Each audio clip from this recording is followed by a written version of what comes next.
وإنا إليه راجعون إنا لله وإنا إليه راجعون إنا لله وإنا إليه راجعون ومدن فرح بدن له meel walba isaga timi maanta waxaynu halkan ku nimi waynu joognaa xabaashi caaqil maxamed cabdi qowdhan ilaahay u baryaynaa ergeynu nahay ilaahay naxariistii jannada ka waraabiyo ilaahay jannadii firdowsaha ugu deeqo maxamed cabdi qowdhan oqaashi gobolkan uu ahaa gobolka guud ahaan marada jeex buu ahaa raggii aad iyo aadka uga soo shaqeeyey sidii haddeerta jiif caaqilku uu sheegay ee nabadgelyadii dadka isu keenistoodii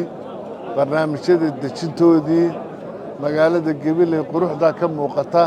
raggii ka soo shaqeeyey ee aan ka nasanin buu ahaa ummadda wax fara badan buu u soo qabtay qarankana wax badan buu u soo qabtay ilaahay miisaanka xasanaadka ha ugu biiriyo ilaahay ha ka aqbalo wixii xasanaad uu falay iyo adeegii dadka uu adeegay ilaahay naxariistii jannada ha ka waraabiyo waan ka tacsiyadaynayaa guud ahaan qaranka oo dhan gobolka gabiley waan ka tacsiyadaynaynaa dhammaantii waxaan leenahay ehelkiisii iyo qaraabadiisii iyo ubadkii uu ka tegey in ilaahay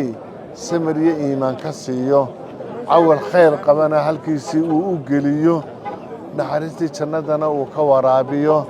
waa qof wanaagsan dadkaasoo kale ay ka dhashaan waa dadka lagu faano wuxuu inoo soo qabanayay wuu inoo soo qabtay